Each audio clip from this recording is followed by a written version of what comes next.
नमस्कार, मेरा नाम अमित कुमार निरंजन, अंतःसुखम का फाउंडर और आनंद पथ का ऑथर।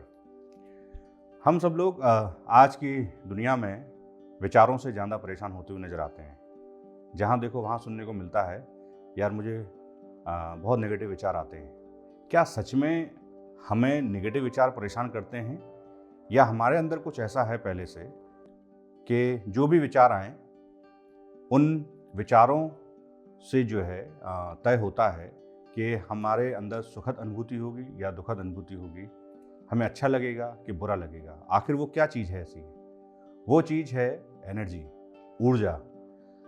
आजकल एनर्जी शब्द का इस्तेमाल आप लोगों ने कई बार किया होगा और सुना होगा कि आखिर ये एनर्जी है क्या? एनर्जी वो चीज़ है जिसने हम सबको बनाया, इस ब्रह्मांड को बनाया, हमें बनाया, हर कण को बनाया। ब्रह्मांड का कोई भी एक ऐसा तत्व नहीं है जिससे एनर्जी ने ना बनाया हो, या आइंस्टीन की भाषा में कहें कि हर कण में एक एनर्जी है। इसका मतलब हर चीज़ एक अपने आप में एनर्जी है। तो आखिर एनर्जी से हमारे अंदर के विचारों के वजह से हमें अच्छे और बुरे भाव कैसे बदलते हैं, कैसे बदल सकते हैं, ये हम एक बार देखने की कोशिश करते हैं। पहले ये समझते हैं कि आखिर जो विचार हैं वो विचार हमें प्रभावित कैसे करते हैं। तो अच्छे विचार पॉजिटिव एनर्जी के प्रतीक माने जाते हैं और नेगेटिव विचार नेगेटिव एनर्जी के प्रतीक माने जाते हैं। तो एक डेमो के तौर पे समझने की कोशिश करते हैं कि विचार हमें कितनी तेज़ी से परिवर्तन लाते हैं।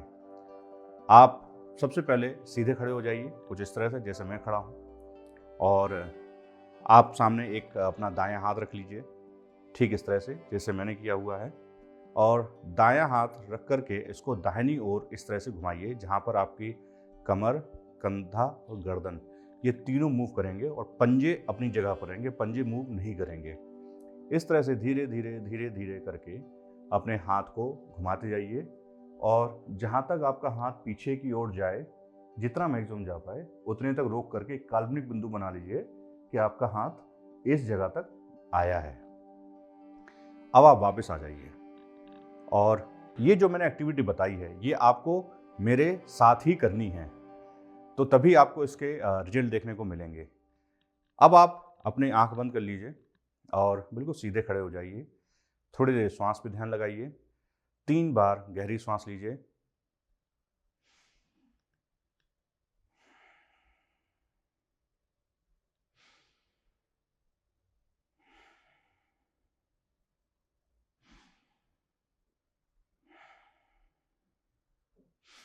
3 बार गहरी सांस के बाद आपको मन में सोचना है कि आपका दाहिना हाथ उठा हुआ है और वो धीरे धीरे दाहिनी ओर घूमना शुरू करता है, और आपके हाथ, कमर, गर्दन धीरे धीरे दाहिनी ओर घूमता है, और आपके हाथ, कमर, गर्दन तीनों ही अब 90 डिग्री तक घूम चुकी है। अब हाथ धीरे धीरे और घूमना शुरू करता है, तो आपकी हाथ, कमर, गर्दन को आपको धीरे धीरे और घुमाना है, और आपका हाथ, कमर, गर्दन 180 डिग्री तक घूम चुकी है। ये आपको अपने मन में ही आंख बंद करके सोचना है। अब आपके हाथ, कमर, गर्दन धीरे धीरे और ट्विस्ट होना शुरू होते हैं, और ये 270 डिग्री तक घूम जाते हैं।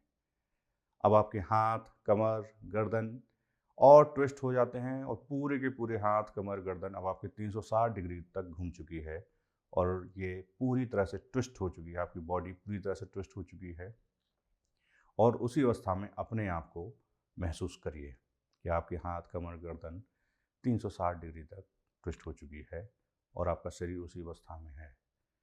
अब आप धीरे से आँख खोल लीजिए, और फिर से एक बार और अपना दाहिना हाथ, आँख खोलने के बाद दाहिना हाथ इस तरह से घुमाइए, और धीरे धीरे दाहिनी ओर इस तरह से घुमाते रहिए। नीचे का पंजा अपनी जगह स्थिर, कमर, हाथ, गर्दन ट्विस्ट होते जाएंगे, ट्विस्ट होते जाएंगे, ट्विस्ट होते जाएंगे, और आप देखेंगे कि आपका जितना ज़्यादा पीछे तक आपका हाथ जाए वहाँ तक लेके जाइए, और आप देखेंगे कि आपके हाथ पहले की अपेक्षा कहीं ज़्यादा डिस्टेंस तक उसने कवर करते हुए कहीं ज़्यादा दूरी तक वो गया है।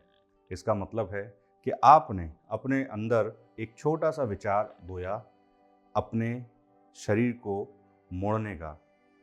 सिर्फ उस विचार के कारण शरीर ने प्रतिक्रिया की, शरीर को सिग्नल भेजे।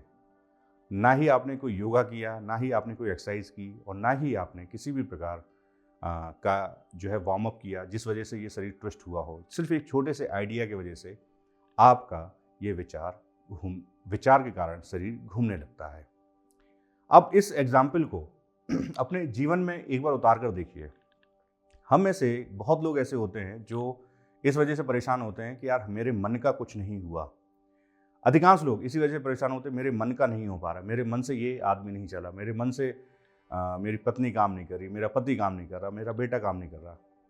अब यहाँ पर जो आपने ये एक्सरसाइज की छोटी सी, अब इस उदाहरण से समझिए कि आपने अपने मन को कितनी बार सिग्नल दिए हैं कि मन से काम ना होने के कारण आपने कितने लोगों के बारे में बद्दुआएं निकाली हैं, कितने लोगों के बारे में आर्थिक नुकसान की बात स्वयं से कही है, दूसरों से कही है, प्रयास किए हैं, और धीरे धीरे किसी न किसी रूप में वो फलीभूत भी हुए होंगे और आगे जाकर और भी फलीभूत हो रहे होंगे।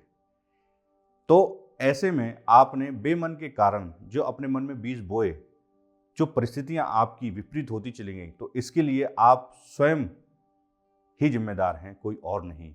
क्योंकि उन विचारों की वजह से आपके शरीर ने प्रतिक्रिया शुरू की, उन प्रतिक्रियाओं की वजह से बाहर की परिस्थिति बदलनी शुरू हो गई। तो बहुत मायने रखता है कि आप अपने अंदर कौन सा विचार बोते हैं। उस विचार से तय होगा कि आपके अंदर किस तरह की एनर्जी क्रिएट होगी, उस एनर्जी से तय होगा कि आपकी परिस्थिति कैसी बनेगी। तो ये एनर्जी और माइंड यानी कि जो ऊर्जा है, जो मन है, ये एक दूसरे का ही रूप हैं, अलग अलग नहीं हैं। हमारे अंदर जब ऊर्जा, सकारात्मक ऊर्जा जब बहुत बड़ी हुई होती है, तो कोई अगर हमें गाली भी दे रहा होता है तो हमें वो असर नहीं करती है।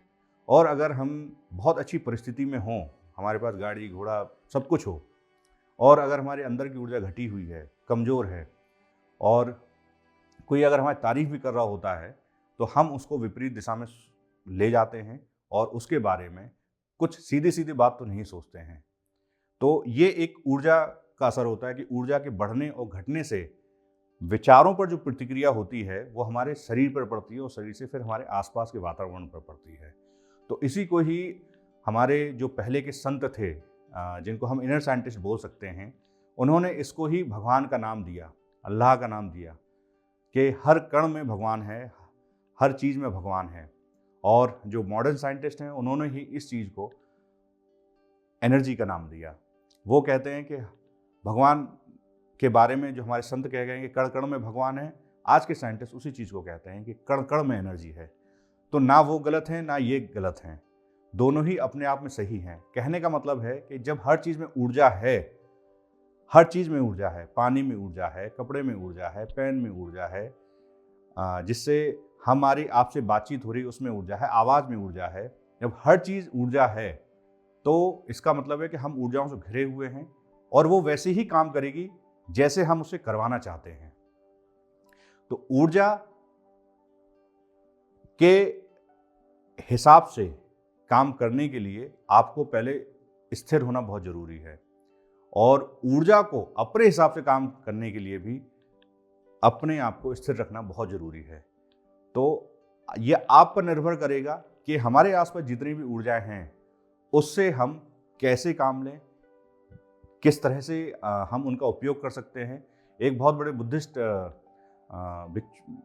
गुरु हुए हैं मिलारेपा, वो कहते थे कि अगर इंसान की माइंड का इंटेंशन, किसी काम को काम करने का जो इंटेंशन है, अगर उतना स्ट्रांग है कि वो हिमालय में बैठ करके भी जो है कहीं पर भी ना जाए, तो वहाँ हिमालय में बैठे बैठे भी जो है ना सेब की अगर वो इच्छा रखता है, तो पृथ्वी का गुरुत्वाकर्षण बल जो है उस सेब को उस जगह पर पहुँचाने में पूरी तरह से मदद करता है।